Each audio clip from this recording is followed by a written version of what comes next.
Vamos continuar com o nosso Revisa Enem 2020.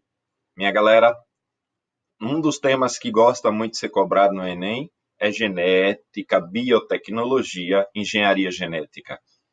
Em relação à genética, eu trouxe aqui alguns conceitos. Esses conceitos estão naquele materialzinho de revisão dos 3 anos que eu passei para vocês. Então, vamos que vamos. Vou falar pelo menos das principais características e vamos responder as questões de genética a seguir do nosso material de revisão. Principais conceitos em genética, nós precisamos entender a ideia do que é genética, é o estudo da hereditariedade e como as características elas são passadas para os descendentes. Durante muito tempo, se supunha ideias de como essas características eram passadas, e hoje em dia nós sabemos que elas estão associadas ao nosso DNA. O nosso DNA é uma molécula grande, formada, ligada pelas histonas, lembrem disso nos seres eucariontes, formando nos nossos cromossomos.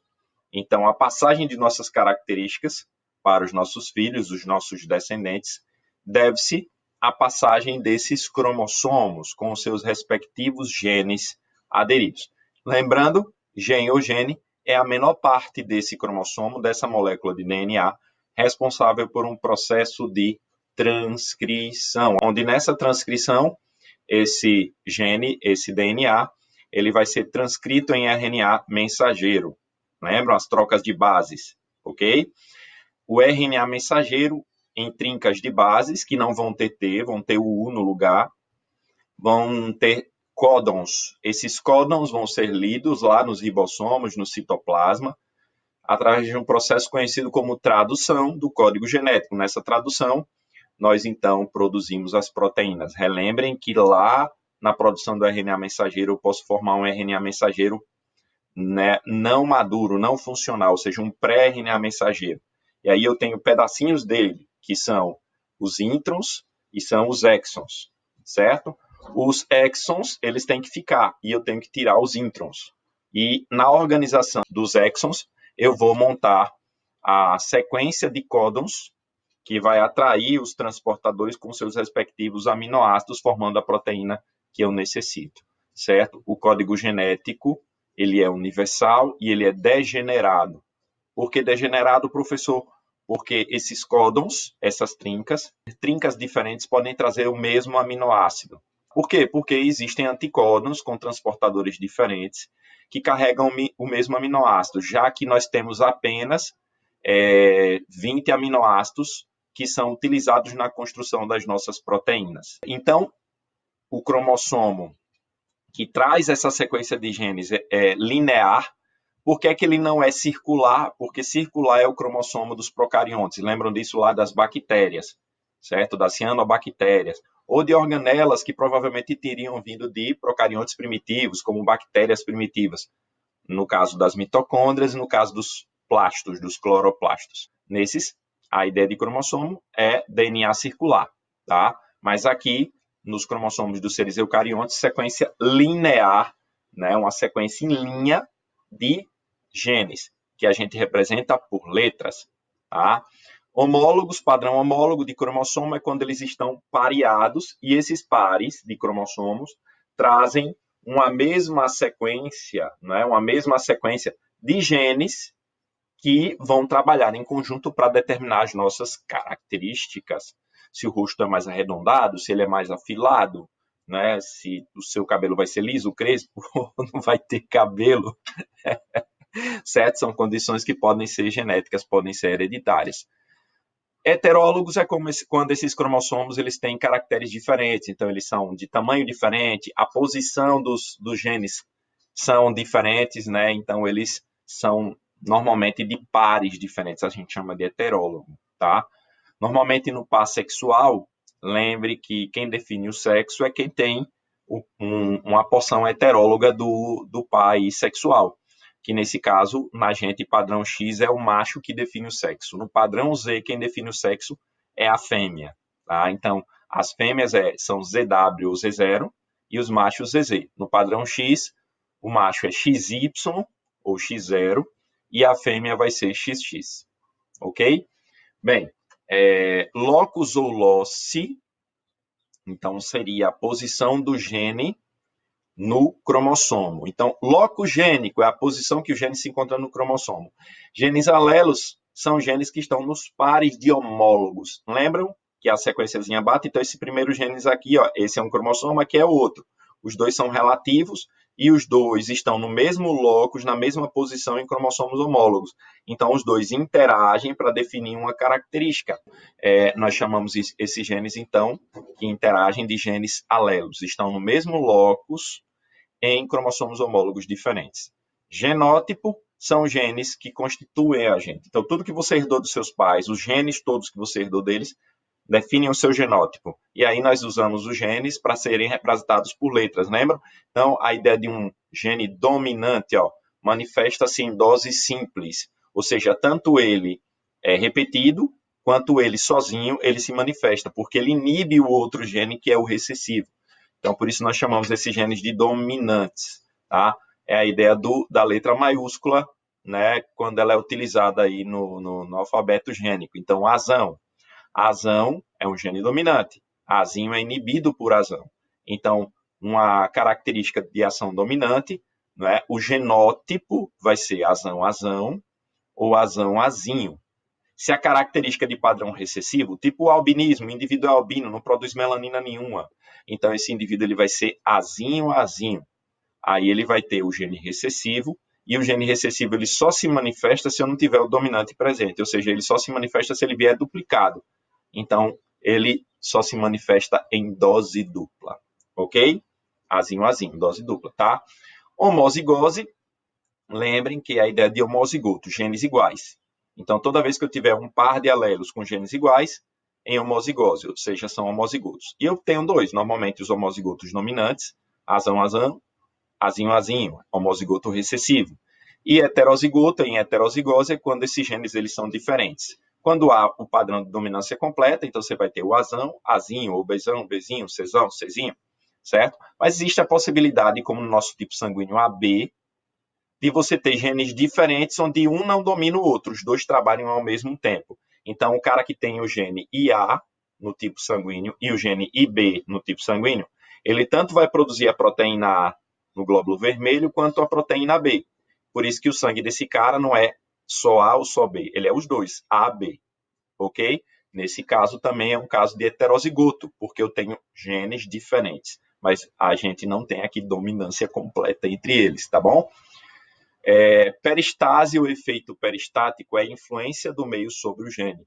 Nós não somos robozinhos manipulados pelo nosso DNA, certo?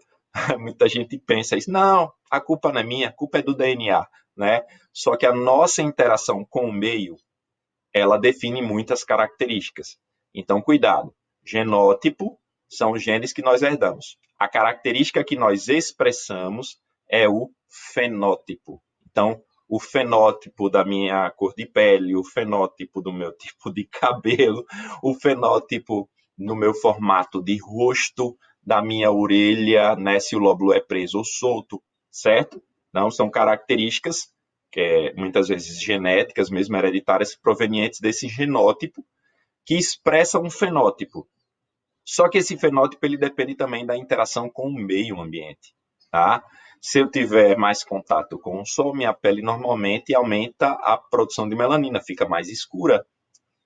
Então, a ação solar age como indutor. Na ausência dessa ação solar, aí eu ajo como um repressor, então o meio age reprimindo. Porque se eu não estou tendo contato com o sol, eu não preciso de tanta melanina. Minha pele, ela fica mais clarinha. Eu deixo de produzir essa melanina em grande quantidade, ok? E é claro que isso é uma questão genética, porque tem indivíduos que produzem mais melanina que outros e você tem pigmentos de pele diferentes, tá bom?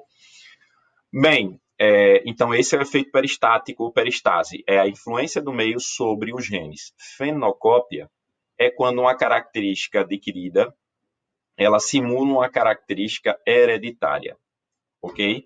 Primeiro vamos entender o que é uma característica adquirida.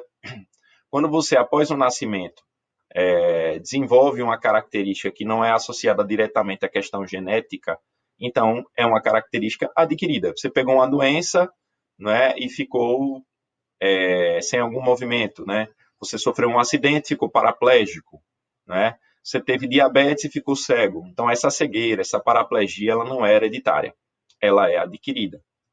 Se você desenvolve uma característica que pode ser até que você pense ser hereditária, porque você nasceu com ela, mas quando os médicos vão estudar, descobrem que essa característica ela não é hereditária porque o indivíduo pegou durante a gestação. Então, a mãe pegou uma doença, passou para o bebê. Zika, rubéola, sífilis, toxoplasmose, certo? Então, são doenças que podem passar da mãe para o bebê. Nesses casos, o bebê pode ter sequelas, pode nascer cego, surdo, né, microcefalia, e essa característica já é visível no nascimento. Na verdade, gente, praticamente toda característica que é herdada, hereditária, já é congênita, porque você nasce com, né? Então, durante a gestação, o desenvolvimento vai levar aqueles genes a atuarem, então, pela questão congênita, a sua característica hereditária vai ser exposta. Mas existem casos onde o indivíduo ele não deveria ter aquela doença, porque geneticamente ele não tem aquela informação, mas por algum problema, imagine a mãe usou drogas durante a gestação, bebeu álcool, fumou, essas drogas podem passar para o feto, para o embrião em desenvolvimento, gerando uma formação. Então, essas malformações são congênitas, certo? Hereditário é quando é herdado mesmo, então está associado aos genes, tá? É quando é passado de pai para filho, através dos genótipos do espermatozoide, né, do pai e do óvulo da mãe. Nesse caso, não tem o que fazer. Todas as células do indivíduo têm esse padrão hereditário. Se esse padrão define uma característica, como o albinismo, por exemplo, é hereditário. Desde que ele nasce, ele já nasce com essa característica, ok? Existe exceção. Existem algumas condições hereditárias que não se manifestam logo quando se nasce, mas depois de um período, elas começam a se manifestar e é descoberta a doença no indivíduo. Nessas condições, é uma característica hereditária, mas que não foi congênita porque ele não nasceu com ela, ele vai desenvolver depois, ok? Bem, então é isso, características adquiridas, congênitas, hereditárias. Adquirida após o nascimento, congênita durante a gestação e hereditária tem relação direta com genes herdados. Lembrando que fenocópia é quando você tem uma característica, um fenótipo, que simula uma característica hereditária, ok? Mas que não é hereditária, tá? Ou seja, pode ser adquirida, pode ser congênita. Então, o exemplo que ele dá aqui, ó, o indivíduo LA não por um problema na glândula hipófise, que é uma glândula que produz hormônios de crescimento. Por isso, ele lembra um anão genético. O anão genético ele tem nanismo acondroplásico. E o nanismo acondroplásico ele é manifestado por genes dominantes, certo? Por incrível que pareça. Muita gente acha que características dominantes se manifestam na maior parte da população. Nem sempre. Até porque alguns padrões de doenças são de genes dominantes, mas mesmo assim elas não estão na maior parte da população. Então isso é muito relativo. Se é dominante, está na maior parte, se é recessivo, está na minoria. Nem sempre. Em relação à estatura, na maior parte, nós somos Nzinho, Nzinho, ou seja, nós não temos nanismo acondroplásico. E todo indivíduo que é anão, geneticamente, ele é Nzão, Nzinho. Ele não pode ser nem Nzão, Nzão, porque a repetição deste gene Nzão pode determinar gene letal. E aí não chega nem a desenvolver o indivíduo. Você nem conta esses casos nas proporções de genética, tá bom? Então é isso. Fenocópia é uma característica que você adquiriu ou desenvolveu durante a gestação que simula uma característica hereditária. O indivíduo teve rubéola durante a gestação, pegou da mãe, via placentária, nasce com algum problema de cegueira. Essa cegueira, ela é hereditária? Não, ela é congênita, mas ela simula uma característica hereditária, herdada pelos genes. Então, esse caso é uma cegueira que é uma fenocópia de uma cegueira genética. Tá? Assim como esse nanismo hipofisário é uma fenocópia de um nanismo acondroplásico, que é um nanismo genético. Cruzamento teste, gente, é quando você cruza indivíduos dominantes que você não sabe se ele é homozigoto, azão-azão, ou se ele é heterozigoto, azão-azinho. Quando eu cruzo ele, então, com o recessivo, esses indivíduos resultantes desse cruzamento vão definir se esse indivíduo ele vai ser azão-azão ou azão-azinho. Por exemplo, Ele está falando lá de um cruzamento teste, onde todos os indivíduos que foram originados desse cruzamento têm característica dominante, ou seja, seria azão, azinho. Então é óbvio que esse indivíduo, que eu não sei se ele é azão, azão ou azão, azinho, ele vai ser azão, azão, porque ele só dou azão, né, e azão com azinho fica só azão, azinho, então você vai ter um padrão dominante. Mas e se eu tiver 50% de padrão dominante, 50% de padrão recessivo, né, nesse cruzamento? Então aí, esse cara aqui é azão, mas eu não sei se ele é azão, azão ou azão, azinho, ele vai ser azão, azinho, porque ele doando o azão fica azão, azinho, e se ele doar o azinho, fica azinho, azinho. Então eu tenho 50% de ter filhos com característica dominante e 50% de ter filhos com característica recessiva. Isso se esse cara, que eu não sei o que é, ele tiver padrão dominante, aí ele for cruzado com um recessivo. Esse cruzamento a gente chama de cruzamento teste. Eu estou testando para saber, na verdade, quem é esse cidadão genotipicamente, o genótipo dele. Se ele é azão, azão, ou se ele é azão, azinho. Mendel é considerado o pai da genética, né, galera? E quando a gente fala em Mendel, a gente lembra das ervilhas, dos cruzamentos dele. Lembre que Mendel ele morreu, né, sem ser praticamente reconhecido, mas após sua morte e outros cientistas em estudo descobriram a importância dos estudos sobre hereditariedade e os cálculos probabilísticos que o Mendel deixou, ok? O Mendel ele fazia seus cálculos probabilísticos, né, de hereditariedade sem saber o que é um gene, sem saber o que é um DNA, ele chamava de fatores. Esses fatores, então, hoje em dia seriam os genes, ok? Mendel ele tinha alguns conceitos na área de botânica, então ele sabia muito de planta, e analisando as plantas ele viu que ervilhas seriam plantas ótimas para ele usar nos seus estudos. Por quê? Ervilha é de fácil cultivo, fácil você plantar ervilha. O ciclo de vida de ervilha é muito curto, então dá para você fazer vários cruzamentos, tendo vários resultados em um intervalo de tempo curto. E as características de ervilhas elas são muito bem definidas, geralmente pares, né? Ou seja, tem o dominante e o recessivo, e só. Tá? Isso facilita também os cruzamentos, né, na questão estatística para determinar as probabilidades. Outra coisa é que a ervilha ela tem uma alta fertilidade, então ela tem uma alta capacidade desses cruzamentos darem certo, originando indivíduos diferentes, e essas variedades elas conseguem se cruzar de boas. Nós também temos a questão da facilidade no controle de cruzamento. Ervilha é uma planta que não cresce muito, então é fácil de você controlar, pegar o pólen, colocar no estigma, na parte feminina da flor, para controlar os cruzamentos. Tudo isso permitiu que o Mendel escolhesse ervilhas Pisum sativum, que é o nome da espécie da ervilha, aquela ervilha de cheiro, para fazer os seus cruzamentos. E aí ele analisou várias características e padrões, estatisticamente, e as leis que a gente tem hoje são baseadas nesses cruzamentos. A primeira lei de Mendel, ela trabalha com um par de alelos. A segunda lei de Mendel, ela trabalha com 2 ou mais pares de alelos situados em cromossomos diferentes, cromossomos que não são homólogos, certo?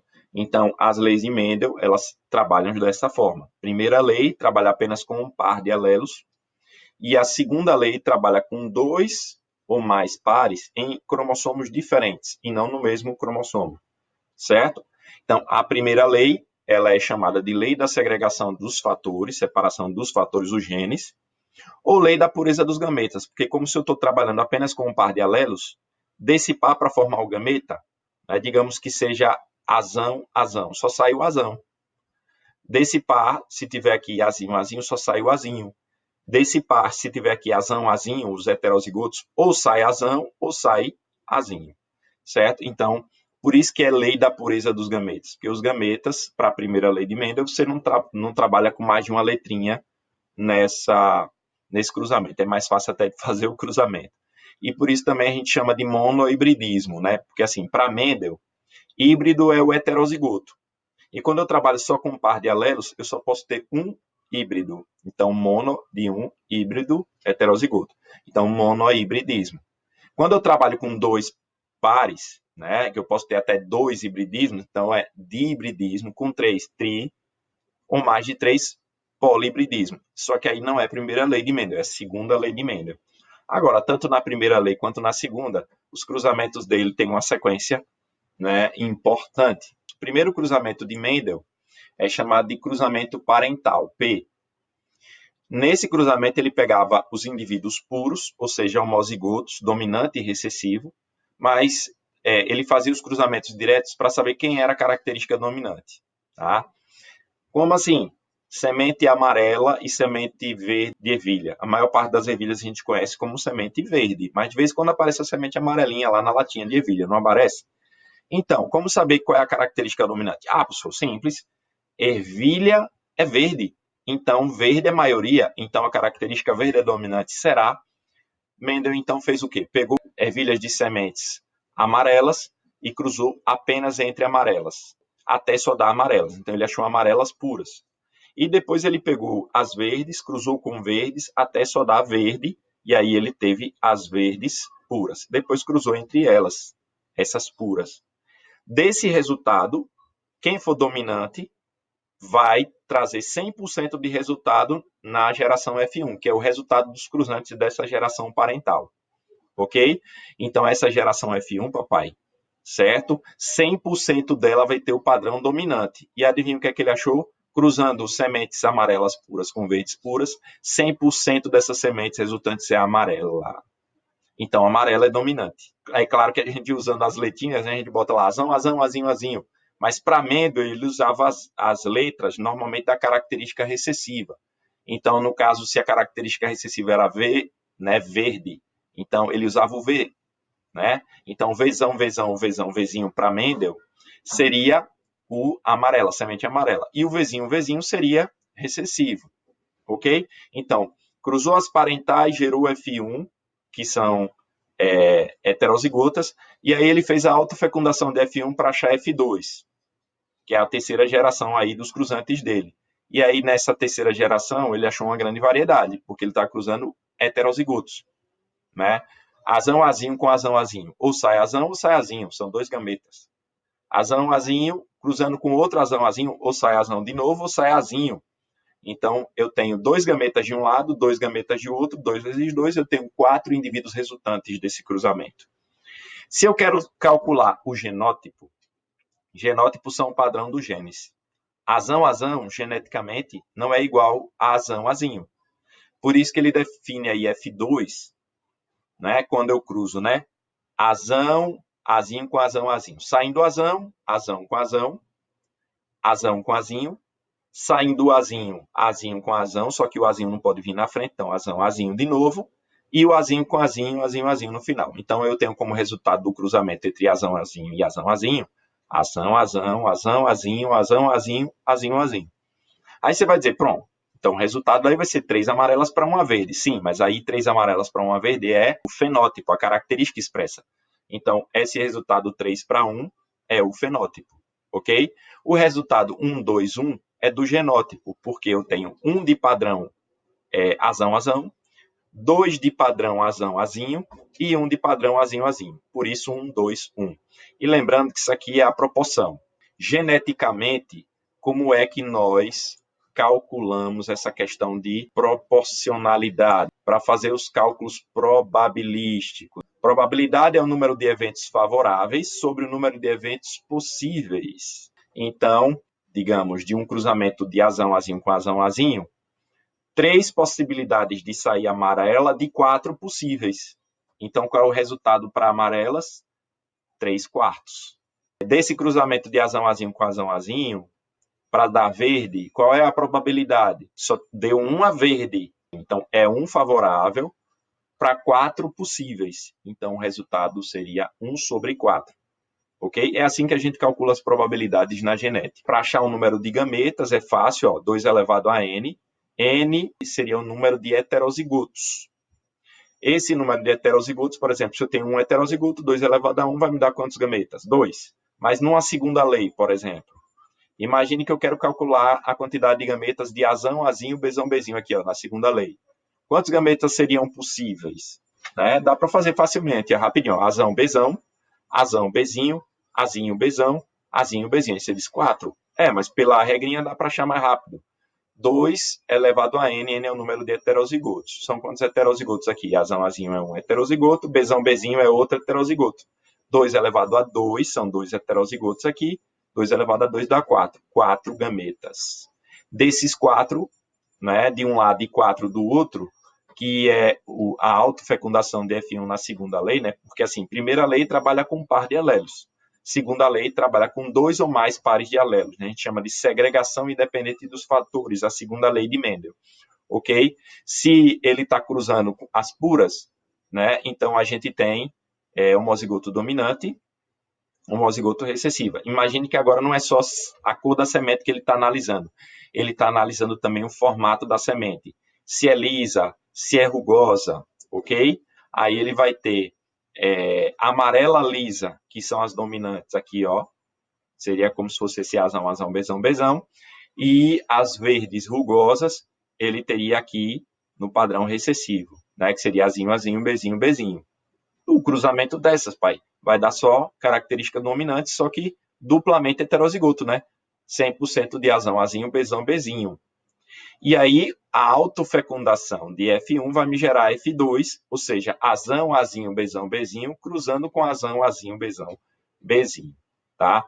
Desse resultado, eu tenho 9 com padrões dominantes nos dois, ou seja, vai ser 9 sementes amarelas e lisas, né?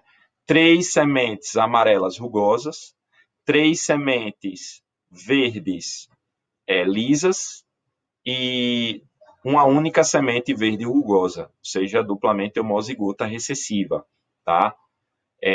Lembrando que isso aqui vai me dar 16 possibilidades, né? Eu tenho 4 gametas de um lado, 4 do outro, 4 vezes 4 vai dar 16. Conte aqui, vai ver se não dá 16 também, ó. 9 e 3, 12, 12 e 3, 15, 15 e 1, 16. Né? Então, aqui, se eu fosse calcular probabilisticamente, calcule a quantidade desse cruzamento de sementes amarelas lisas. Aí você vai ter 9 de 16, então 9 sobre 16. A quantidade de sementes verdes lisas, certo? Aí você teria 3 de 16, 3 sobre 16, ok? Bem, então essa é a segunda lei. Lembrando que se eu trabalhar com mais de 2 pares de alelos, 3 trihibridismo, mais de 3 polihibridismo. E lembre que Mendel ele segue um padrão de dominância completa. Tem casos especiais que não entram na lei de Mendel. Por exemplo, ó, genes letais. O que seria um gene letal, professor? Quando esse gene aparece, leva o indivíduo à morte. Se ele só leva o indivíduo à morte depois que nasce, então a gente conta os cálculos desses genes letais quando faz-se o cruzamento. Mas se ele mata um indivíduo durante ainda a gestação, durante o desenvolvimento do embrião, você vai pegar e vai fazer o quê? Você vai descartar esse cara do cruzamento. Por exemplo, digamos que todo indivíduo azão-azão é gene letal, mata. Então, você cruza 2 indivíduos azão-azinho com azão-azinho. Vai dar azão-azão, azão-azinho 2 vezes e 1 de azinho-azinho, não é assim? Só que desses eu não conto com azão-azão, porque azão-azão é gene letal, não desenvolve o indivíduo. Por isso que, nesse caso, o fenótipo não é 3:1, é 2:1. Na codominância, o que acontece é que você vai ter 2 genes diferentes em heterozigose, e os 2 genes eles não têm dominância completa, ou seja, um não domina o outro. Então, esse se manifesta e o outro também se manifesta. Os dois se manifestam ao mesmo tempo, ok? Isso é uma codominância. Existe um gado chamado Shorton que ele pode ser ruão, então ele pode ter pelo vermelho e branco, ele pode só ter pelo vermelho, pode só ter pelo branco. Se ele só tiver pelo vermelho, ele tem o gene V, né? Vzão, Vzão. Se ele só tiver pelo branco, ele só tem o gene B, Bzão, Bzão. Mas se ele for ruão, se ele tiver o pelo vermelho e o pelo branco, então ele tem os 2 genes ativos trabalhando ao mesmo tempo. Ele vai ter o pelo vermelho e branco, que é o gado ruão. Ele vai ser Vzão, Bzão. Ó, codominância nesse gado, ok? É semelhante à ideia do nosso tipo sanguíneo AB. O gene A não domina o gene B, os dois trabalham ao mesmo tempo. Codominância. Nos casos de codominância, é quando você tem um par de alelos, você tem como fenótipo 1:2:1. Por quê, professor? Os heterozigotos vão ter um fenótipo diferente, uma característica diferente. Lembre, no caso desse gado que eu acabei de falar, o Vzão é vermelho, 1. O Bzão é branco, 1. E os 2 Vzão, que dá no resultado do cruzamento entre Vzão com Vzão, esses 2 Vzão aí, eles vão ter pelo branco e pelo vermelho. Então, é de outro fenótipo. 2 de 4 possíveis, 2 quartos vai dar 1/2, até simplificando. Lembrando que nesses cálculos probabilísticos, tá? Regra da adição é quando você tem eventos que são exclusivos, eles não podem acontecer ao mesmo tempo, tá? E nesses casos, você pode somar. Você calcula as probabilidades e depois soma, ok? Já em casos de eventos independentes, que eles podem acontecer independente um do outro, né? Então, nós multiplicamos as probabilidades calculadas. Você calcula as probabilidades e depois multiplica. É a regra do I. Quando nós trabalhamos mais de 2 alelos, como é que nós chamamos o caso? Polialelia ou alelos múltiplos. 3 ou mais de 2 alelos. Por exemplo, no caso da pelagem dos coelhos, você tem o gene Czão, que é selvagem, Czinho-CH, que é chinchila, Czinho-H, que é Himalaia, Czinho ou Czinho-A, que é albino. 4 genes para uma única característica. Então, nessa condição de um par de alelos, você ter 4 genes possíveis, é um caso de polialelia ou alelos múltiplos. Olha o tipo sanguíneo do sistema ABO. Sistema ABO. Os genes são IA e IB, que são codominantes, né? Nem o IA domina o IB, nem o IB o IA, por isso que tem um símbolo de igualzinho aqui. Mas o IA e o IB dominam o Izinho, ok? Então, nesses casos, a presença só do IA e não tendo o IB, mas podendo ter até o Izinho, ó, IA, o IAzinho, então ele vai ter a proteína A e ele pode produzir a proteína anti-B. Por isso que tipo sanguíneo A não pode doar para o B. Ou o B também não pode doar para o A. Porque o B ele tem a proteína para o B, mas ele não tem A do A. Então ele vai produzir o anti-A, o anticorpo contra o A. Isso poderia gerar problema nas transfusões, levando até a morte desses indivíduos. Tipo sanguíneo AB, é um codominante, AB e A e B, né? Ele vai ter os dois tipos de proteína, aglutinogênio A e B, e é o único que não produz anticorpos. Já o tipo sanguíneo O, Izinho, ele não tem aglutinogênio nenhum, não tem proteína nenhuma, mas é o único que pode produzir anti-A e anti-B. Ok? No caso da pelagem dos coelhos, viu, gente? Lembre que o selvagem ele inibe qualquer outro gene diferente, então basta a presença de um Czão, vai ser selvagem. Caso não tenha Czão, mas tenha CCH, ele vai ser chinchila. Caso não tenha Czão nem Czinho CH, né? Se tiver o CH, ele vai ser Himalaia. E só vai ser albino se ele for Czinho ou CA, porque ele não teria nenhum outro gene inibindo esse gene aqui, que é inibido pelos demais genes. Olha outro tipo de característica sanguínea, né? O sistema RH. Fator RH positivo, Rzão, ou Dzão, ou Rzão, Rzinho, Dzão, Dzinho. E o RH negativo, então ele não tem a proteína do fator RH, então ele vai ser Rzinho, ou Dzinho. Normalmente a gente une esses dois sistemas, né? O ABO e o Rhesus. Aí você diz, A positivo, A negativo, O positivo, O negativo. Ali eu estou dando duas informações do sistema ABO e do fator RH, ok? Normalmente, o doador universal é o cara que não tem proteína nenhuma nesses dois sistemas. Então, ele não tem a proteína RH, ele é negativo, e ele não tem a proteína A nem B, ou seja, ele é O. É o O negativo que é o doador universal. Só tem um problema, ele só pode receber dele mesmo, né? E o receptor universal, que pode receber de qualquer um, seria então que tem todas as proteínas. Ele tem a proteína do fator RH, ele é positivo, ele tem a proteína do A e ele tem a proteína do B. Então ele vai ser AB positivo. Esse é o receptor universal. Mas olha para mim, é importante entender que o correto é você administrar numa transfusão o tipo sanguíneo da pessoa.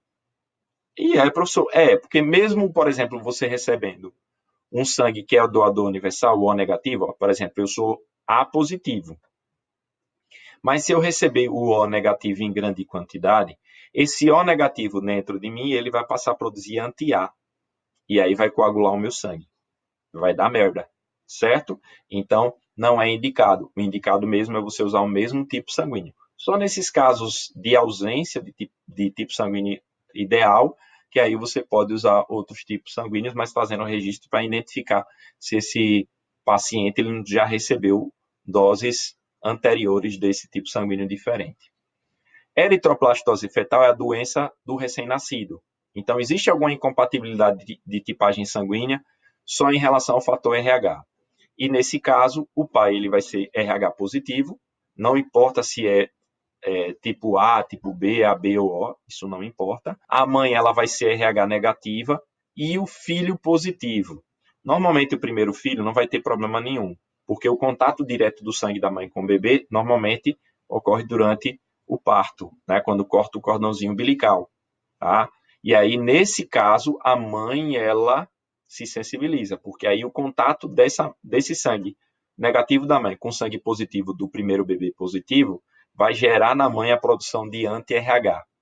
Se isso acontecer, o segundo filho positivo pode receber os anticorpos via placentária da mãe, e aí o bebê nasce com a doença chamada eritroblastose fetal, com uma doença gravíssima. Para evitar isso, o que é que se faz? Já se analisa nos partos essa incompatibilidade. Se isso acontecer, não importa se é o primeiro, segundo, terceiro filho positivo, sempre num parto onde a mãe é de sangue negativo e o bebê é de sangue positivo, a mãe ela é vacinada, ela recebe uma medicação para destruir os anticorpos que ela vem a produzir, ou seja, os anti-RHs que ela vem a produzir, e assim não passar isso para o próximo filho positivo, se isso ocorrer, ok? O sistema MN tem outra relação também com a questão sanguínea, mas não é tão falado, e ele é de codominância. Então, se o indivíduo é de sistema M, ele é LM-LM, se ele é de sistema N, ele vai ser LN-LN, que são os genes, ó. E se ele for MN, aí é codominante, né? Ele vai ser LM e LN, os dois trabalham ao mesmo tempo. Só que aqui a gente não produz anticorpos que tragam problema para a gente. É muito mais para identificar mesmo o indivíduo, às vezes para saber, é filho mesmo de fulano? Deixa eu ver, né? Por exemplo, se o indivíduo ele é de tipo sanguíneo N, então o pai e a mãe têm que ter doado N. E se um dos dois não tiver esse N, aí é complicado. Por exemplo, os dois são M. Como justifica que esse filho seja N? Então, complicado. Às vezes é uma questão de doação, foi um orfanato, né? Adotou o bebê e não disse para o bebê que ele foi adotado. Pode acontecer. Interação gênica são casos especiais, onde dois ou mais pares de genes interagem para determinar um único caractere. Então, lembra de uma coisa. Segundo a lei de Mendel, lembra dos cruzamentos de dois ou mais pares de alelos? Quando esses dois ou mais pares interagem para definir uma única característica, aí é que a gente chama de interação gênica. Porque para Mendel, pares separados, fatores separados, identificam características diferentes. Só que na genética, papai, nem tudo é assim. Né? Existem as exceções. Existem os casos de interação gênica, quando dois ou mais pares de genes situados em cromossomos diferentes interagem para definir uma única característica, ok? Então, aqui nós temos os casos de genes complementares, como a forma de crista da galinha, né? Então, se ele tem o gene Rzão e Ezão, a crista é nós. Se ele não tem nenhum dominante, a crista é simples. Se ele só tem o dominante do Rzão, ele é rosa. Se ele só tem o dominante do Ezão, ele é ervilha, tá? Então, por isso a ideia de genes complementares, né? Então, são pares de genes que se complementam, situados em cromossomos diferentes, para definir a forma da crista da galinha, que é aquela parte de cima da galinha. Epistasia é quando há inibição de um gene a partir de um outro situado em um outro cromossomo homólogo. Então, epistasia, gene epistático, esse gene inibe a ação de um gene hipostático situado em um outro cromossomo. Quando isso acontece, essa epistasia ela pode ser dominante ou recessiva. Por exemplo, se o gene que inibe o outro é dominante, então essa epistasia é dominante. Se o gene que inibe o outro ele é recessivo, então epistasia recessiva.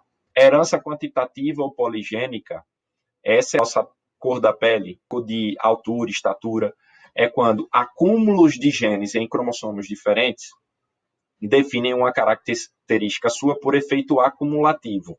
E aí, quanto mais genes dominantes, vai ter um padrão. Quanto mais genes recessivos, vai ter outro padrão inverso. Tá? Olha o exemplo aqui de herança quantitativa ou poligênica, né? A pigmentação da pele. Se você tiver 4 genes dominantes, azão, azão, bezão, bezão, negro, então a pigmentação da pele é maior. Se você tiver, ao invés de 4 dominantes, 3 apenas, né? Então, azão, azinho, bezão, bezão. Azão, azão, bezão, bezinho. Por isso que é efeito acumulativo. Quanto mais genes dominantes, mais pigmento ele vai produzir. Então, herança quantitativa ou poligênica, né? O indivíduo vai ter a cor da pele mais escura. À medida que eu vou diminuindo esses genes dominantes, diminui a produção de melanina, a pele vai ficando mais clara. Então, aí você vai ter um mulato escuro com 3 dominantes, o mulato médio com 2 dominantes, o mulato claro com um único dominante e o branco sem dominante nenhum, ok? É o tipo cara que quando vai pegar sol, ao invés de ele pegar um bronze, ele fica vermelho, ele fica queimado, certo? Entraria aqui. E é claro que esse branco ainda não é o albino. O albino não produz melanina nenhuma, inclusive nem nos pelos, no olho, né? E você verifica isso notoriamente no indivíduo que é albino, ok? Pleiotropia é quando você tem um par de alelos determinando a manifestação de 2 ou mais caracteres. Então é como se fosse o contrário de interação gênica.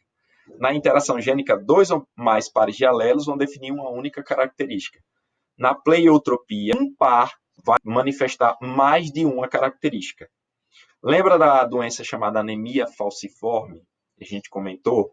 A anemia falciforme, ela não traz para o indivíduo com essa anemia apenas um problema. São vários problemas. Problema de coagulação, né, problema de fraqueza, problema de distribuição do oxigênio, né, problema de distribuição de nutrientes pela formação, às vezes, de coágulos no vaso sanguíneo, às vezes tem que fazer transfusão de sangue, às vezes cai a imunidade por isso tudo. Então, a anemia falciforme é um caso de pleiotropia, porque o problema da anemia falciforme está apenas em um par de alelo.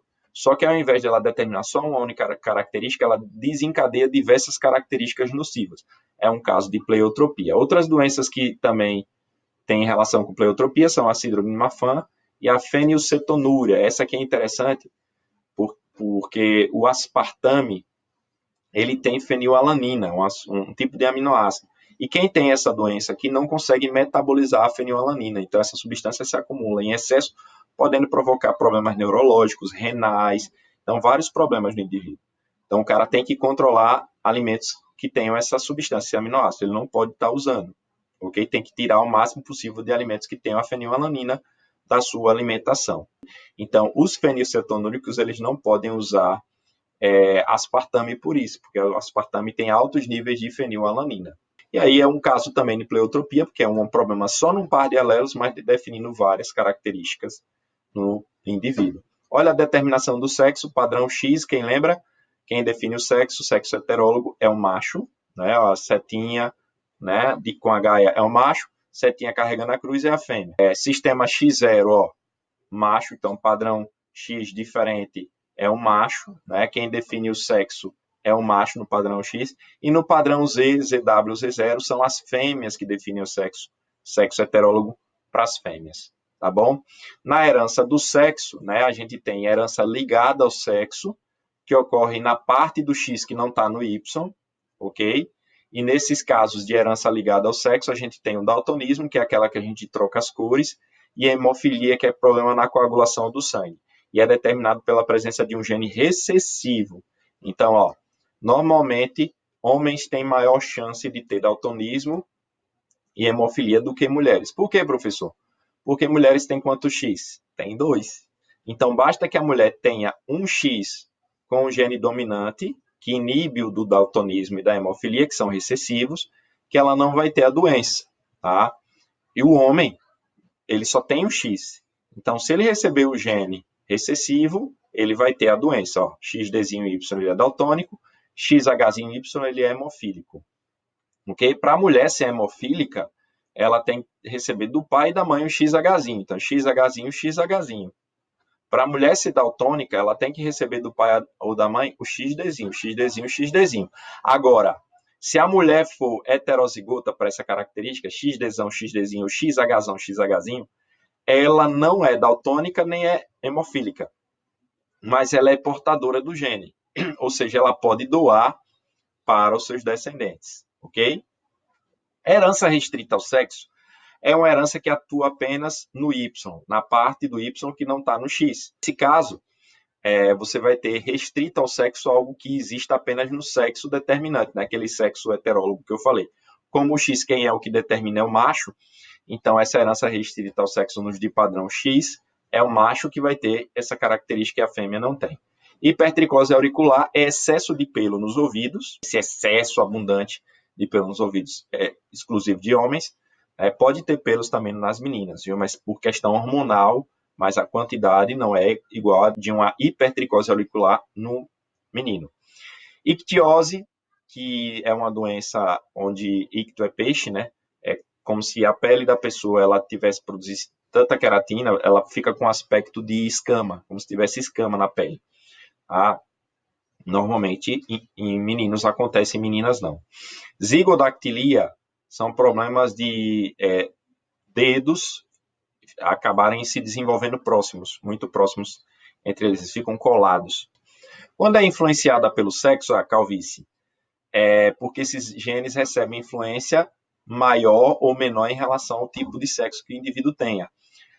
Por exemplo, para o homem, o gene cesão ele é dominante. Então, basta você receber esse cesão uma vez que você vai ser calvo. Tá? Para a menina é diferente. Para a menina, para ela ser calva, ela tem que receber esse cesão do pai e da mãe. Então, para a menina, esse cesão, na verdade, não é dominante, ele é recessivo, ele é de padrão recessivo. E para o homem, esse gene tem padrão dominante. Então, heranças que podem ser diferenciadas pelo tipo de sexo do indivíduo com essa herança, são heranças influenciadas pelo sexo, ok? E o linkage, para terminar a genética, é quando os genes eles estão ligados no mesmo cromossomo. Perceba, genes no mesmo cromossomo, linkados, né? Comunicados em linkage, tá? É isso aí. Lembrando que o linkage não segue leis de Mendel, certo? Não dá para fazer aqueles cruzamentos usando lei de Mendel, certo? Não segue. Lembrando que, através do linkage, a distância entre os genes, entre um gene e outro, é igual à sua taxa de crossing over, de recombinação, de permuta, de troca de pedaço. Ou seja, quanto maior a taxa de permuta, maior a distância entre os genes, ok? Então, a gente mede essa distância dos genes pela taxa de permuta, de recombinação, que é aquela ideia dos cromossomos trocarem pedaços, certo? Que ocorre lá na meiose 1, na prófase 1, na divisão celular, na meiose, ok? Então, e é imprescindível isso para a gente formar os gametas, né, galera? Então, linkage, genes ligados no mesmo cromossomo. Não segue leis de Mendel, através da linkage a gente consegue mapear os genes em um cromossomo, e esse mapeamento é feito justamente pela taxa de crossing over, taxa de permutação, que define justamente essa distância entre os genes. Quanto menor essa taxa, menor a distância. Quanto maior essa taxa, maior a distância entre os genes. Ok? Os tipos de linkage total ou completo é quando não há permutação. Então, você vai fazer as trocas, né, entre os genes, mas não há permutação. E parcial e incompleto é quando há essa permutação, né? Normalmente você faz os cálculos separados e depois soma esses cálculos, ok? Então, linkage é isso, galera. Mapeamento gênico, né? A distância entre os genes que está associada à taxa de permutação de crossing over, tá? Um cheiro, fiquem com Deus. A partir do próximo vídeo a gente vai trabalhar as respostas das questões de genética e dando continuidade ao nosso materialzinho do Revisa Enem 2020.